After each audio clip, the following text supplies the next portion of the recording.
परमेश्वर के रहस्य बांटिए भाई भक्त सिंह के द्वारा। दिसंबर 27। पवित्र आत्मा के रहस्य। तुम्हारा विश्वास जो आग में ताए हुए नश्वर सोने से भी ज़्यादा मूल्यवान है, परखा जाकर यीशु मसीह के प्रकट होने पर प्रशंसा, महिमा और आदर का कारण ठहरे। पहला पत्रस पहला अध्याय 7 पद। 7 आत्मिक अनुभवों में यह अंतिम अनुभव है। प्रकाशित वाक्य 3 अध्याय 18 पद कहता है, इसलिए मैं तुझे सम्मति देता हूँ कि आग में शुद्ध किया हुआ सोना मुझसे मोल ले कि तू धनी हो जाए, और श्वेत वस्त्र ले ले कि पहनकर तेरे नंगेपन की लज्जा प्रकट न हो, और अपनी आंखों में लगाने के लिए सुरमा ले ले कि तू देख सके। ये एक सशक्त और जीवित विश्वास का चित्र है। सोने को 7 बार शुद्ध करना पड़ता है।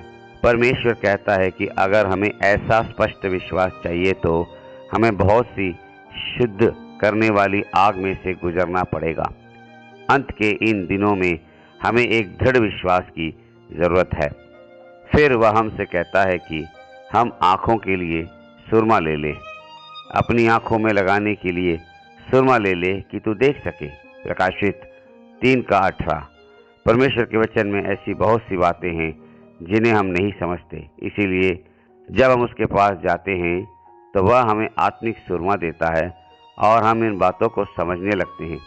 जैसे कि भजनकार कहता है, मेरी आंखें खोल दे कि मैं तेरी व्यवस्था की अद्भुत बातों को देख सकूं। भजन 119:18 पद।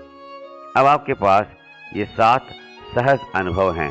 पहला प्रेम है, दूसरा कुड़कुड़ाए बिना आनंदपूर्वक पीड़ा सहना है, तीसरा संसार से अलगाव है, चौथा मनुष्य की बनाई हुई रीतियों, परंपराओं, विधियों और पर्वों से मुक्ति है, पांचवा जागते रहने की, उसके आने के लिए तैयार रहें, खुले हुए दरवाजे में से प्रवेश करना और यह सीखना है कि उसके लिए उन जीवात्माओं को कैसे ढूंढा और जीता जाए जिन्हें उसने तैयार किया है, और सातवां दृढ़ जीवित विश्वास है।